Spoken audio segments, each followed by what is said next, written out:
What's up guys? Welcome back sa aking channel. Nga pala si Ashmir at ito ang Ashmir's Vlogs.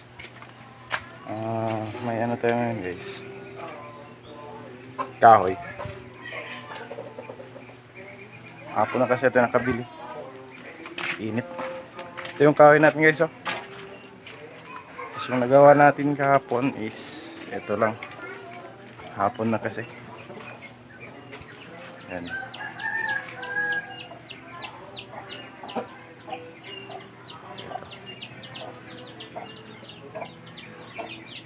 Guys. Kaya guys, samahan niyo ako.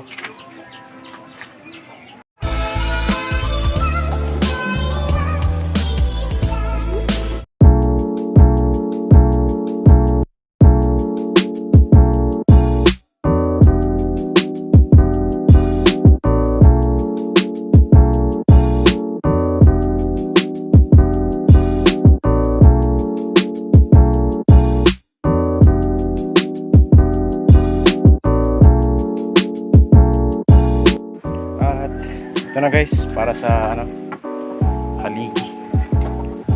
Sa haligi ng ating kulungan para sa breeder cage. Ito yung para sa 4 corners guys. Ito yung lalagay natin. 4. Ito guys.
Right guys, at ito na ngayon yung sinimulan natin na hindi pa natapos.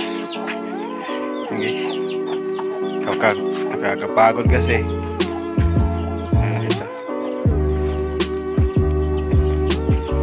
ito guys, para dun sa parakeet natin.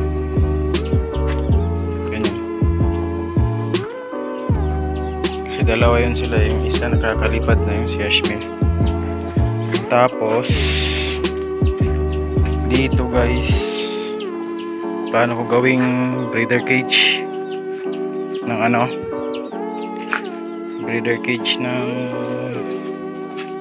racing pigeon.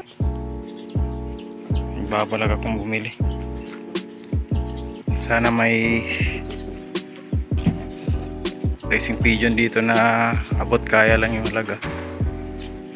Pang starter lang. Yan guys.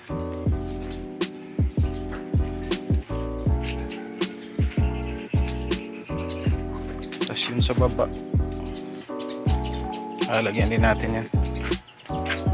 Ganito 4x 2 feet by 4 feet sa baba. Ito 2 feet by 4 feet, yung 1/3 nya is kinuha ko para maging breeder cage ang ating magiging pair na racing pigeon.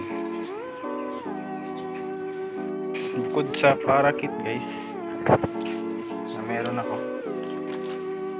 may din ako dito, manok.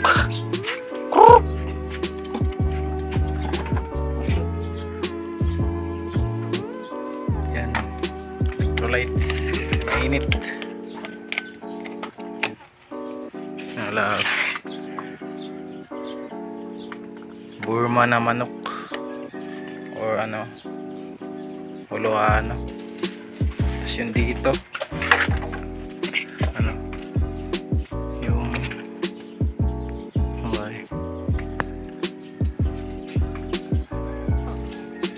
Pakoy na babae.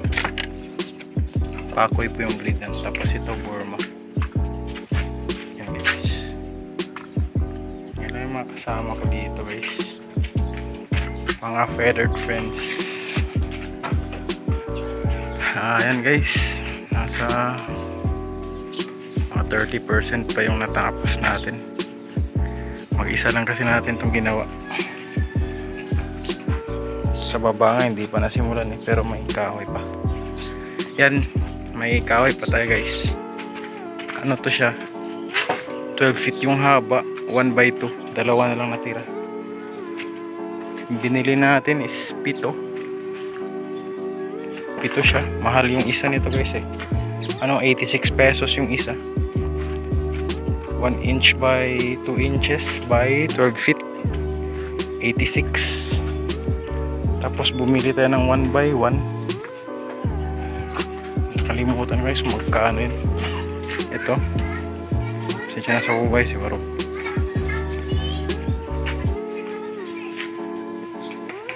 Ito yung 1x1 guys. Lagay natin dito. Tapos dito 1x1 to siya by 8 feet yung haba. Hindi ko alam guys kung magkano yung nabili ko. Kalimutan ko na. Pero dito sa amin, sa Zamboanga, mahal talaga yung